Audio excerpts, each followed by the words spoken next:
Good morning and welcome. We're glad that you're here. Very glad you're here. Whether you're a current Paideia family or someone exploring educational options or a community member thinking deeply about education, that's the purpose of this project.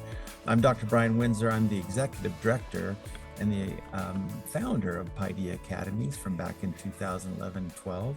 I'm joined by Mrs. Victoria Jones, who is the new executive director of educational programs, who started with us as a third grade teacher after having a lot of experience anyway, then became the curriculum director, and now is the chief and running the operations on campus.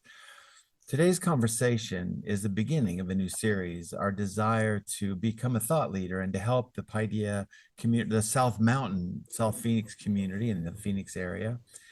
We're calling the series the Paideia Way, Conversations on Whole Person Education. So this is not a presentation about a program or a pitch for a school. This really is an invitation into a broader conversation about what education is for and how families and schools can work together to help children grow, not just academically, but as whole people. So we invite you to post your questions or your comments in the chat box. We'll take a moment at the end to respond the best we can. Thank you. Hey, here's a guiding question that's helping to have the foundation of this project of whole person education. Why does whole person education feel especially important right now? You know, for me, there's an increase. I've been in education, well, my whole life, of course, because I did go to kindergarten, elementary school. The early days of education, in my experience, is different than now. And then, even as a young special ed teacher in 1991 in the 90s, a principal, a consultant across the country, and now owning and running a charter school, it's an increasingly complex world, much more anxiety, much more pressure on students and families. I Yeah. think the problem too is that there's an over narrow definition of success. We Hmm. define Yeah. success by what did you get on your report card? What Hmm. grade did you get? And so we need to, the cost of focusing on only outcomes is a true problem right now. Teddy Roosevelt once said that to educate a man in mind and not in morals is to educate a menace to society. And I think, Hmm. Mrs. Jones, I think that families are sensing that they need something more. So, Yeah. Yeah, I definitely think that they are. I think that a lot of families are really wanting to find more connection. I think that the more that people are looking for is safety, emotional safety, physical safety, a sense of connectedness with the community. And I think that that leads to children feeling embraced by their community and families feeling embraced by their community. And that's very important to people. I think that's what people are looking for more than just going to school to get good grades or, to study for a test. But it's really about who do you find there, who sees you, who knows you, mm, and how does that make you feel at the end of the day when you go home from school? I love that, the idea to be seen, to be known, truly to be known. Yeah. So, Ms. Jones, when we say whole person education, I mean, you are a seasoned veteran, seen everything from, I know your educational history, where you've taught and where you've been. So, when we say whole person education, what do you think? What do we actually mean by that? Well, the idea of whole person education, this is actually not a new idea. This really has roots back into the 1960s, 1970s. There was a movement for looking at the whole child and educating more than just academics. And it really came back to life during the era of the No Child Left Behind movement. And it was Mm, all about we need to focus more on the holistic growth of our scholars instead of just testing them. So it's not a new idea. It's the idea of educating the intellect and developing character and helping children find a sense of purpose. We're teaching about leadership and about leadership being a sense of responsibility and that there's a sense of agency, personal agency, this ability for one to choose their own response. And then, of course, there's the side of this that's about academic excellence and the idea of rigor not just being about more work or academic excellence being about more work, but it's about deep thinking and having an inquiry based opportunity in class. So these things are essential. They're not just optional in whole child education. So we are supporting, whole persons is supported through true academic rigor, not just busy work, academic rigor. So we're preparing students for life, not just for school, and for career, for their life, to become a family member, to become, and later on in their years, we hope that they'll become leaders of their families and themselves. So I we're like how you preparing them said for that. all of that. Right, leaders of their family, leaders of themselves, leaders of their family. I remember 1991 when the No Child Left Behind Act was actually signed by Hmm. first President Bush, and I was a special ed teacher of Mm, kids with learning behavior and emotional disorders, seventh through ninth grade, and the law came out that every child had to go to college. yeah, And I looked at my guys and I said, I don't think there's a need for them to go to college. These guys want to be welders. They want to, and I had young women in there too. They yeah, wanted careers, not necessarily that 4, 6, 12 year path. Can you, I like what you said about rigor, because sometimes we think rigor is just more work or yeah. harder work. Can you touch on that again? What do you mean by rigor and how do you support kids through rigor? Well, we define rigor as an inquiry-based process that is collaborative. So we teach collaborative strategies and that it involves an idea around a concept, especially, connected to a text, connected to reading and thinking and discussing and writing. So rigor can look like a lot of different things. It may not look like taking home big, huge textbooks or taking home or having packets of work to fill out, but it really looks like diving deep into a concept, learning it deeply, asking lots of questions about that concept, asking your peers lots of questions about that, and coming together to a consensus based on a collaborative discussion and the collaborative strategies that we implement. I think that's a paradigm shift, not only needed for the school and the teachers, but with all the love in my heart, I want to emphasize that to our families. Because sometimes as Absolutely. a young principal, teachers or families come to me and say, why doesn't my kid have homework? Why aren't they Yeah, sent home with a big packet for us to do at home all week? And homework does not equal rigor. And sometimes I'd counsel them to say, hey, you have a job all day. Do you want to bring a bunch of homework home with you? absolutely. So Right. rigor is an amount of work, it's the amount of thinking and It's we're collaboration. right, and we're stretching that into what really whole person rigor. It's And asking not just what students know or how much they know, but who are they becoming? How are we developing them into the people that they're going to become? okay, I like that. So whole person education asks not only what a student knows, but who they are becoming. Yes.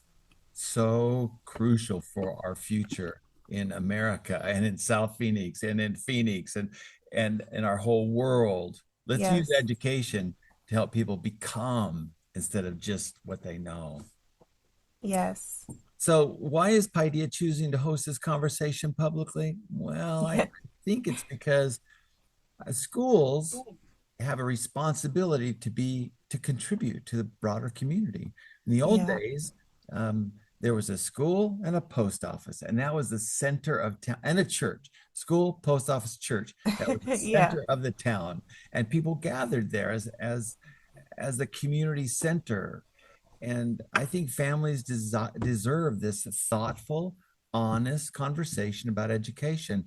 And I love that we have guests, and I hope they can post some questions and things for us to consider as we go. our philosophy is really grounded in practice, not popular trends, and certainly from not pressure. We stick with our moral values of whole person education, and thoughtful leadership doesn't mean selling stuff. It means serving the community based upon our principles. And we want to invite the dialogue, because dialogue from diverse angles, that increases trust and clarity. Would you agree with that? Yeah. If I could leave something behind for our community and the world, it is whole person education. We don't believe that whole person education belongs to any one school. It cannot be a school program. Yeah. It has to be a way of educating everyone, and it deserves thoughtful leadership by our community, the Paideia Way. Well, I was thinking a lot about why we say whole person education. The movement really has language around whole child education, and it's really, of course, we are child focused and we're scholar focused, but whole person education wraps its arms around that entire community. It's the adults too, right? So we want that to include everyone that is in that school community, including the teachers, the staff, everyone who has an impact on that child. And I think that's why we celebrate that term whole person education. It's encompassing everyone. It's not just about the student. It's really about everyone who impacts that student and how they are able to also access that whole person care, that we're interested in. So here's how we'll do this, right? Each week we're going to host a live Zoom conversation. It's going to be focused on a single question that's related to a whole person education.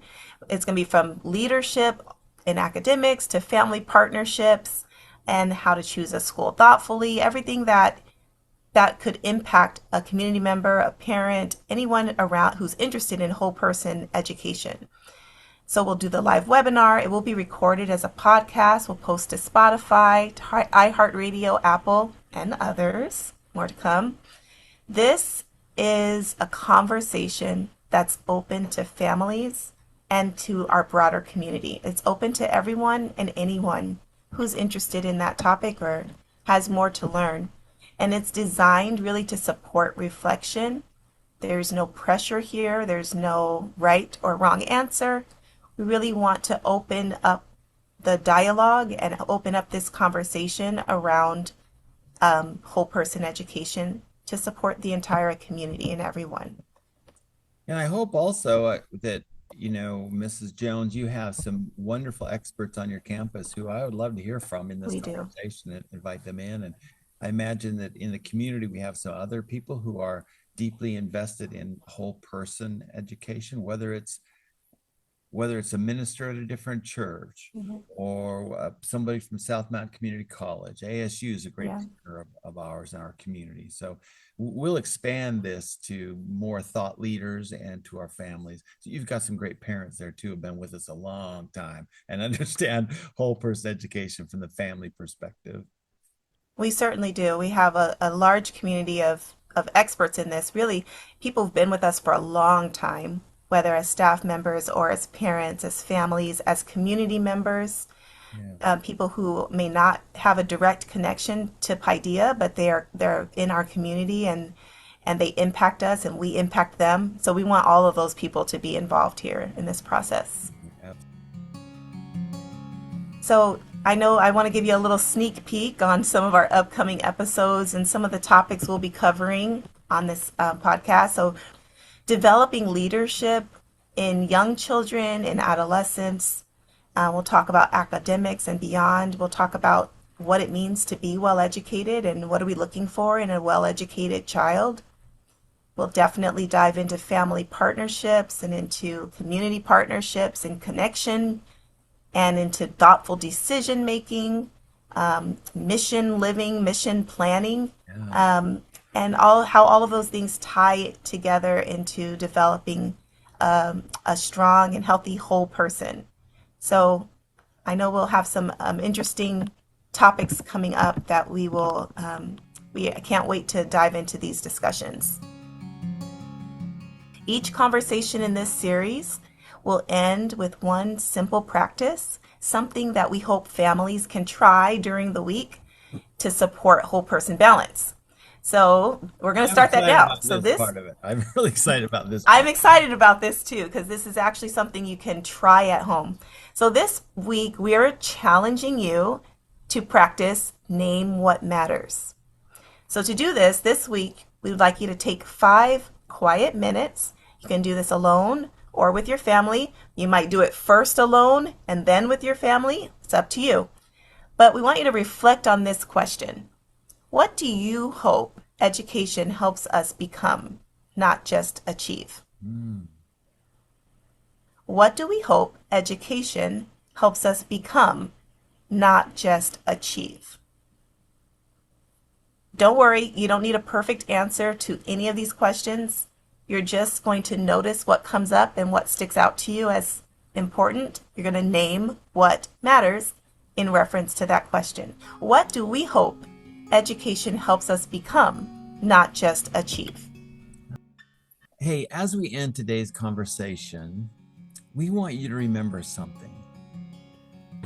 You are also a whole person. We want you to be kind. Be kind to you, be kind to your mind, be kind to your heart, to your body, your spirit, and be well. And until next time, this is the Paideia Way.